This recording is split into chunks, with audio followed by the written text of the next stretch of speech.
talvez seja interessante fazer um breve relato da minha caminhada em busca da paz, buscando a paz e na busca da paz encontrar Bahá'u'lláh.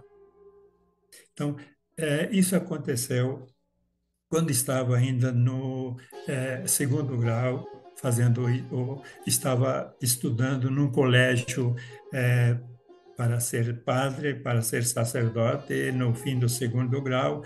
Nesse colégio, nesse seminário, encontrei no quadro mural da escola, do colégio, um pequeno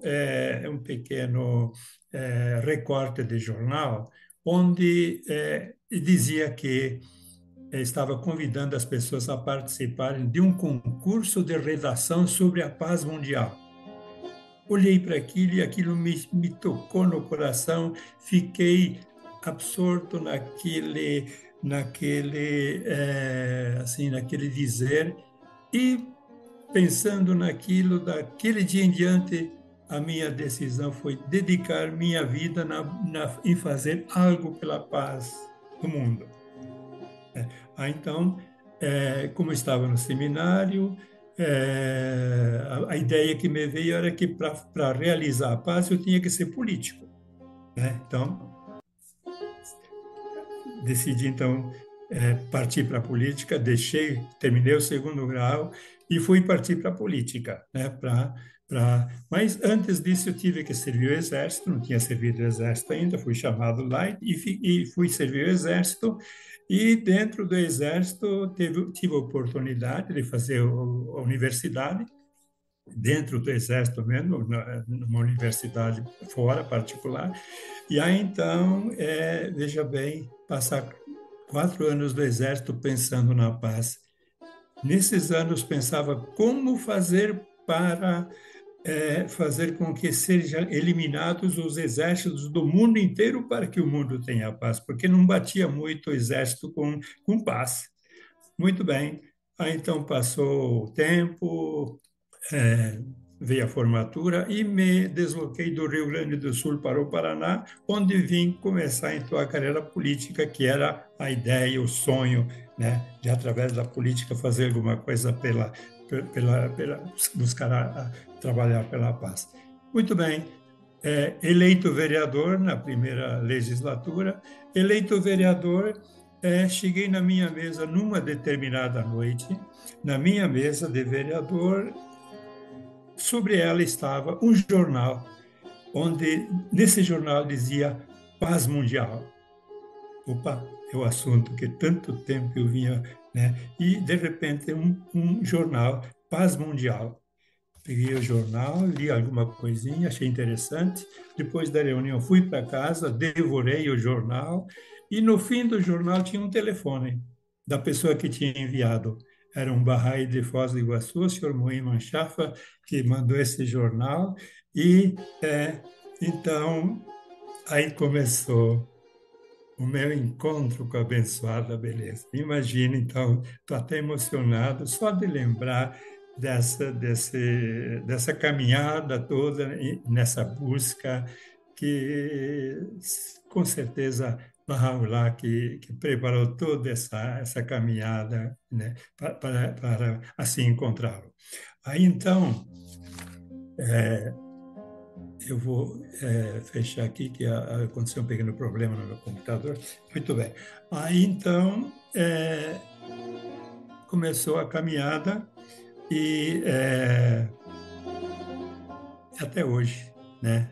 Até hoje, perto de 1990, né? Até hoje, caminhando junto com Bahá'u'lláh, tentando fazer algo pela paz. Então, quando vi Bahá'u'lláh fazer as suas colocações sobre o exército, como o mundo no futuro deverá ser a posição que o mundo deverá ter frente ao exército, e assim por diante. Cada frase, cada livro que lia, arrepios assim no corpo,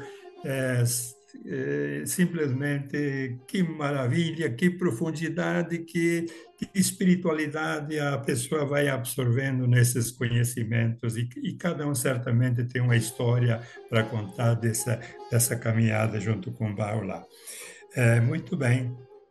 Então, nós então temos nesse breve espaço de tempo, colocarmos alguma coisa sobre a paz e a liberdade, né? Eu, inicialmente, vou ler um texto de Abdu'l-Bahá, onde Abdu'l-Bahá faz uma colocação sobre a situação do mundo hoje. Esse texto está na Promulgação da Paz Universal, página 400 e 421. Ele diz o seguinte sobre a situação do mundo: observai como as trevas envolveram o mundo. Em todo canto do mundo há contenda, discórdia e guerra de algum tipo. O gênero humano está submerso num mar de materialismo e ocupado com os afazeres deste mundo. Nada tem em mente além das possessões terrenas, e nenhum desejo manifesta salvo as paixões desta existência fugaz e mortal.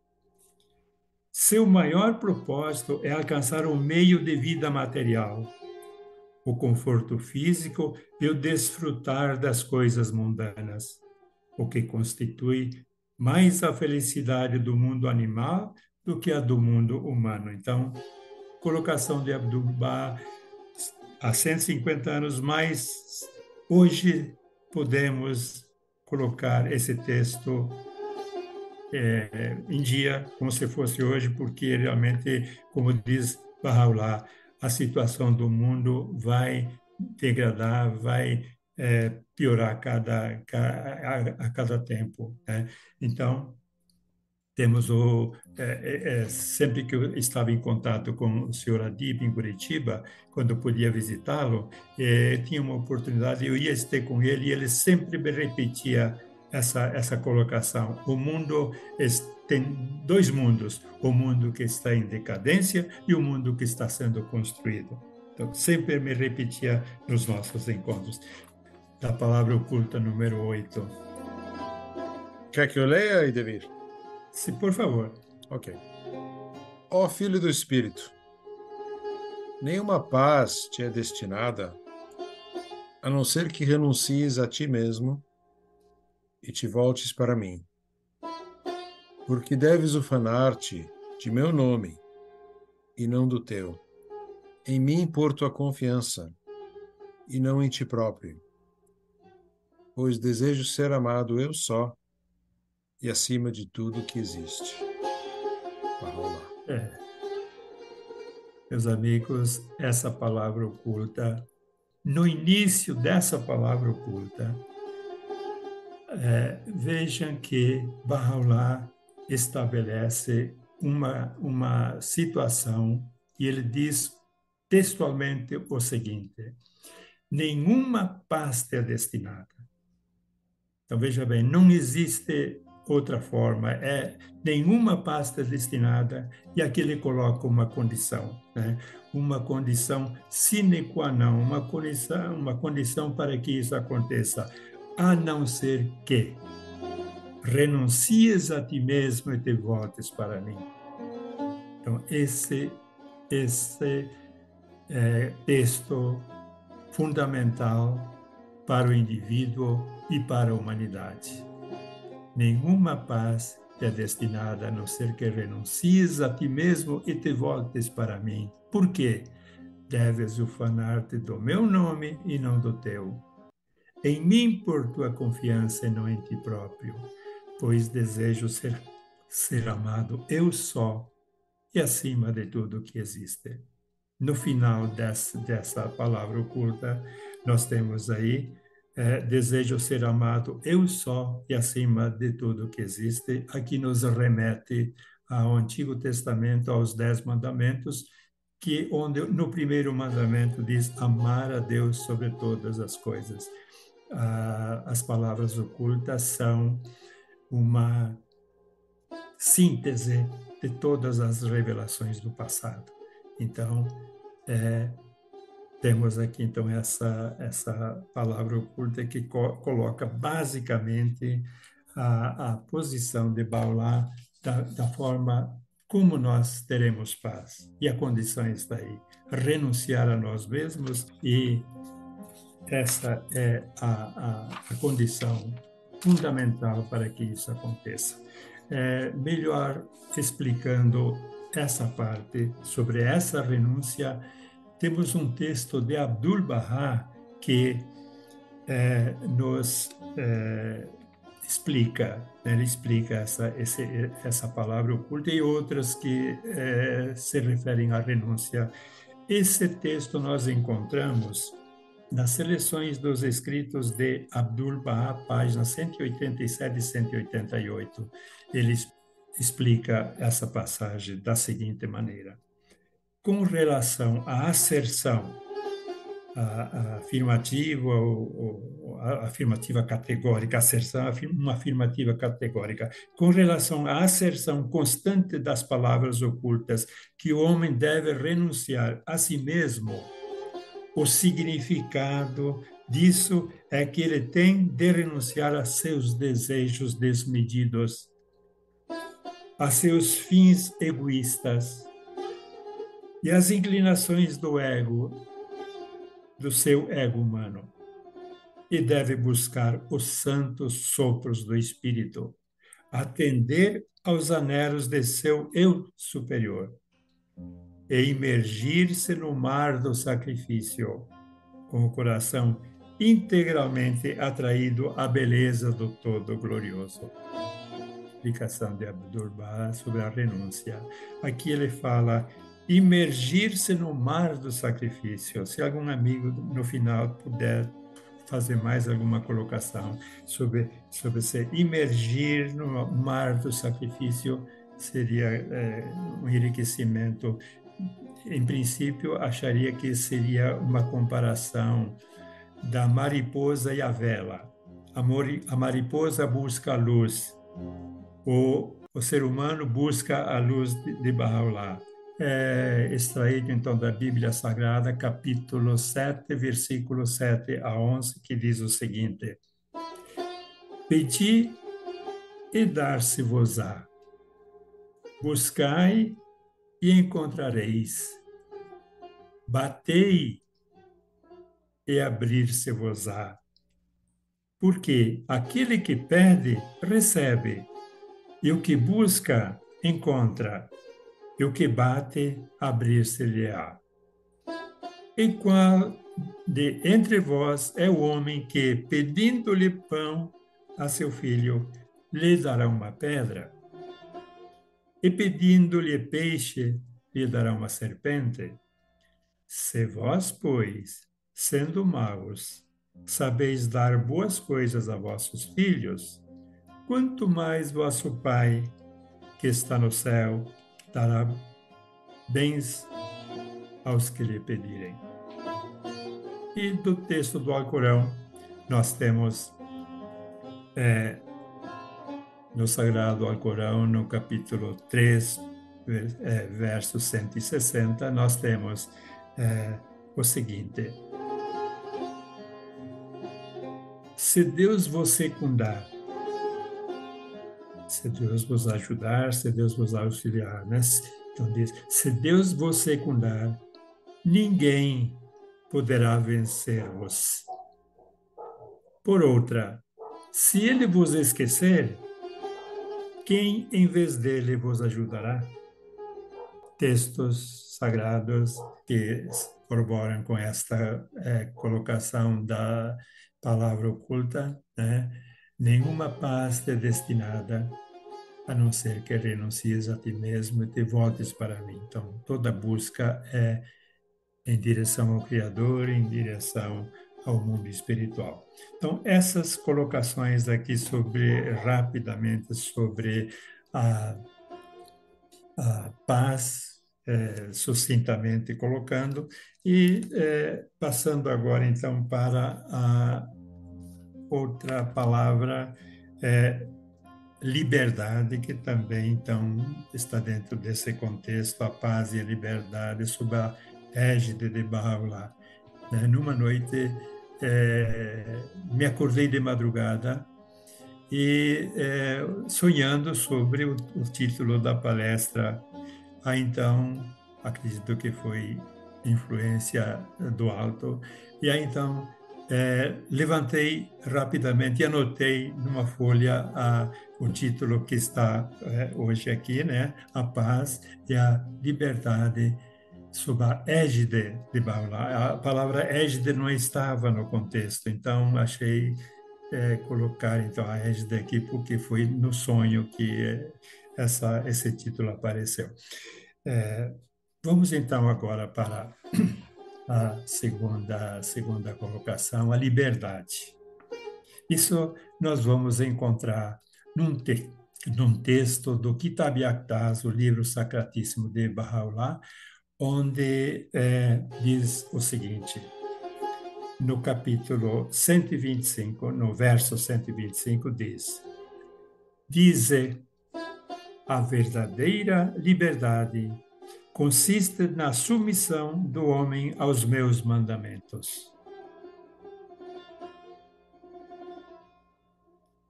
Idêntico à palavra anterior, nenhuma paz é destinada a não ser que. E aqui, a verdadeira liberdade consiste na submissão do homem aos meus mandamentos, conquanto não o percebais. Observassem os homens o que nós lhe enviamos do céu da revelação, eles com toda certeza atingiriam a liberdade perfeita. Feliz quem apreende o desígnio de Deus em tudo o que ele revelou do céu de sua vontade, a qual permeia todas as coisas criadas. No final desse verso diz: a liberdade que vos é proveitosa só se encontra em completa servitude a Deus, a verdade eterna. Então, vou repetir. A liberdade que vos é proveitosa só se encontra em completa servitude a Deus, a verdade eterna. Quem experimenta a sua doçura recusará trocá-la por todo o domínio da terra e do céu. Então, basicamente, a paz e a liberdade, Bahá'u'lláh fundamenta as duas no mesmo alicerce, esquecer de nós e voltar-nos para o Criador, deixar nossa vida ser guiada pelo alto, pelo Deus uno e verdadeiro. E, finalmente, então, falei que ia haver mais um texto de Abdu'l-Bahá, que ele vai, então, fazer colocações de como isso pode ser conseguido seguindo essas suas orientações, esse seu modelo de vida, o exemplo perfeito.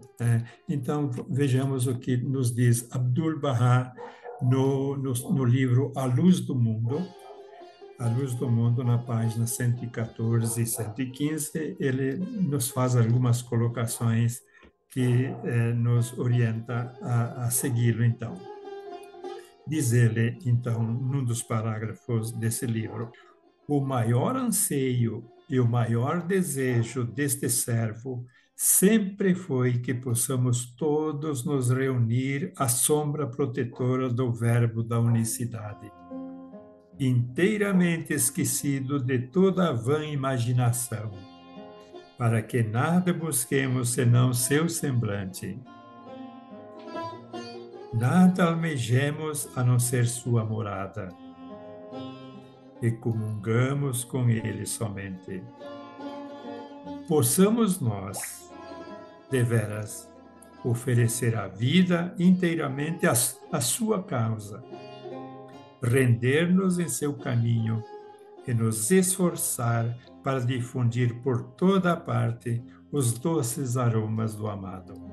Por muitos anos, Bahá'u'lláh nutriu estes servos no seio de sua amorosa bondade e nos treinou e educou através de sua compaixão e infalível generosidade,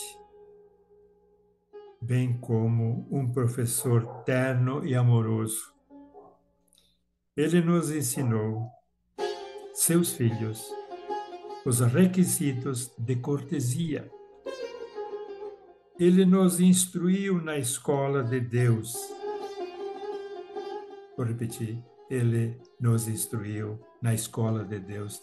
Então, ele nos instruiu na escola de Deus para que, após a ascensão de sua radiante beleza, nos levantássemos para seguir o exemplo dos fiéis e nos esforçássemos por servir a causa de Deus e glorificar sua palavra. Ele nos prometeu suas confirmações e nos assegurou de sua ajuda, dizendo: verdadeiramente, nós vos observamos de nosso reino de glória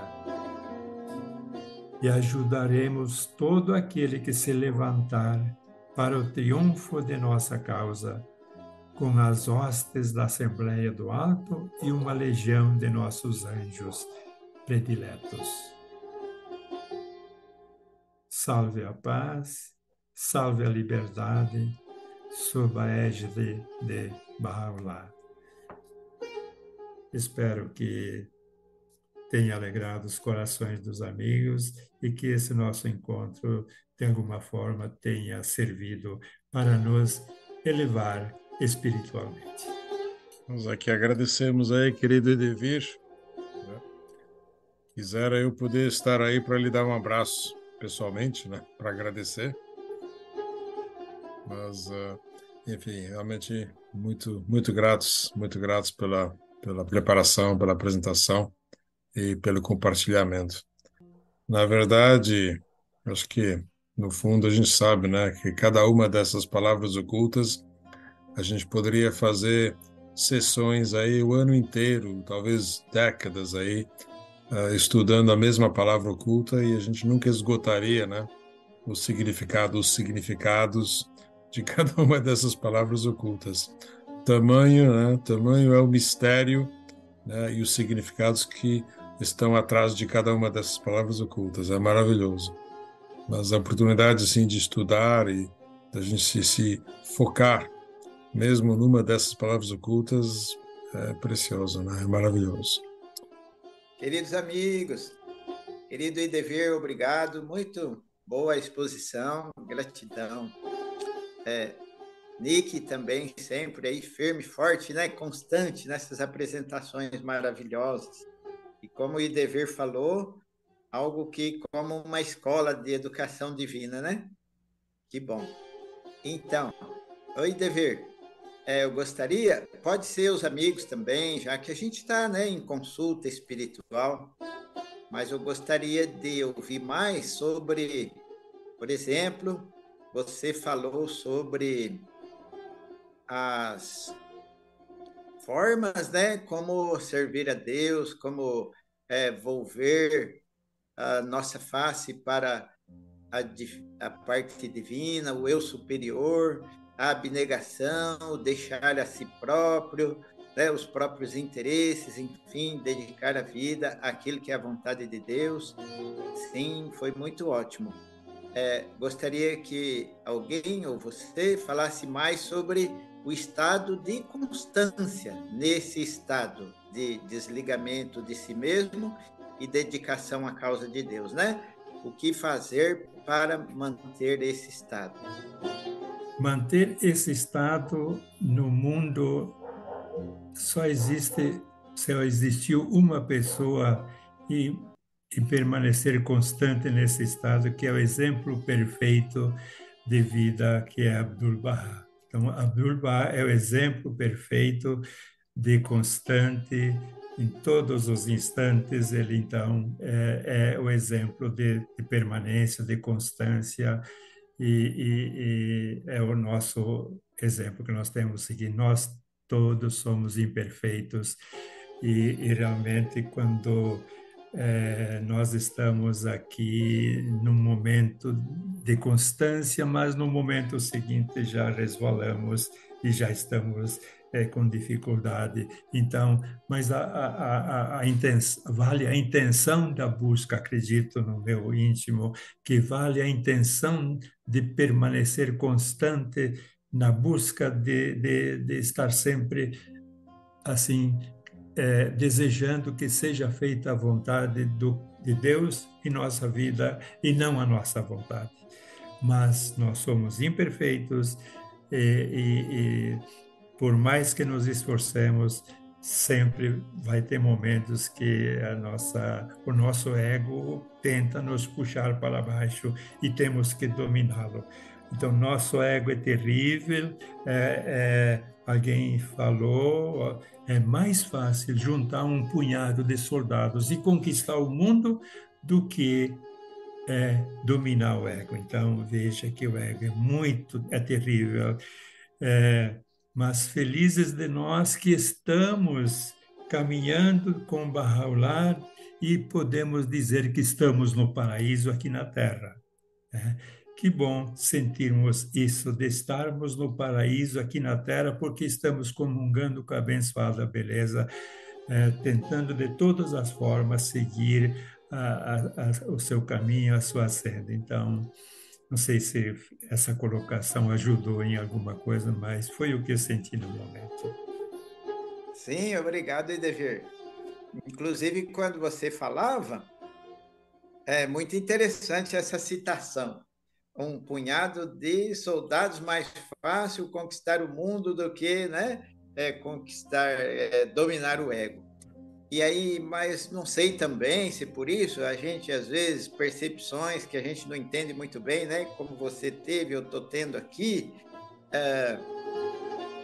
aí me fez lembrar sobre que não compensa a gente tentar andar com as próprias forças, né? E aí, isso é claro, justamente numa das palavras que você falou, não confie em ti mesmo, mas em mim.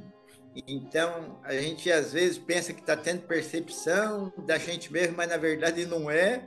É Deus colocando, né, no coração. Então, uma das formas de manter constância, enquanto você falava de Abdul-Baha, e aí ele também falava, não vos preocupeis com os vossos próprios problemas, incluindo os espirituais. Então, em vez da gente ficar querendo lutar contra o ego, larga o ego para lá e se entrega para Deus, né? Para a causa de Deus, para Bahá'u'lláh, e que aí tudo flui e ele dá o poder, né? Acho que é assim. Perfeito. Legal. Ô, Luiz, você perguntou sobre constância, né? Como manter constância. Olha, bom, cada pessoa, né, tem a sua forma própria, né, de lidar, né, com esse problema. Mas, para mim, é a epístola de Ahmad. Tá? Para mim, é a epístola de Ahmad. Olha só o que Bahá'u'lláh fala na epístola de Ahmad. Ele diz assim, ele fala de minha angústia e meu exílio nessa remota prisão. Essa remota prisão se refere a Adrianópla, onde ele estava naquela época. Né? E ele fala assim, e ser tão constante em meu amor, que jamais teu coração vacile, ainda que as espadas inimigas chovam sobre ti os seus golpes, e todos nos céus e na terra se levantem contra ti. Só a gente fazer essa oração e se lembrar disso, eu acho que ajuda. Ainda mais sabendo que Bahá'u'lláh mais adiante, na mesma epístola, ele diz assim, aprende bem esta epístola, Ahmad. Entoa durante os teus dias e não te abstenhas disso. Pois verdadeiramente Deus ordenou a quem a entoasse a recompensa de 100 mártires e um serviço em ambos os mundos. Para mim, fazendo essa oração todo dia, como recomenda Bahá'u'lláh, para mim acho que é uma forma, que ajuda a manter essa constância que você estava se referindo. Muito bom. Obrigado também, Nick. Sempre todos edificando, complementando, né? Certamente tem mais, né? Tem bem mais orientações, o que se deve fazer para se ter constância na obediência às leis divinas, né? Max. Eu queria compartilhar um texto de uma epístola de Bahá'u'lláh sobre a paz, que eu acho bem interessante ficar para nossa reflexão. Ele diz: o bem-estar da humanidade, sua paz e segurança são irrealizáveis. Vejam, são irrealizáveis, a não ser que primeiro se estabeleça firmemente sua unidade. E essa unidade jamais será atingida enquanto se deixar de atender aos conselhos que a pena do Altíssimo revelou. Vou pôr no chat aí para compartilhar com os amigos. E Devir, parabéns pela tua apresentação. E me lembrou muito, eu estudei em colégio de padres, né? Você falou do início da tua caminhada aí, você estava estudando para ser padre, e a Igreja Católica perdeu um grande profissional, né? Um grande... Você tem todo o jeito, eu lembrei de professores que eu tinha no colégio de padres, e eu adorava o jeito como eles falavam, com tanta suavidade, com tanto carinho, e é isso que eu sinto quando você fala. Eu adoro ouvir você falando, com essa suavidade, esse amor todo que a tua voz transmite. Obrigado pela tua apresentação.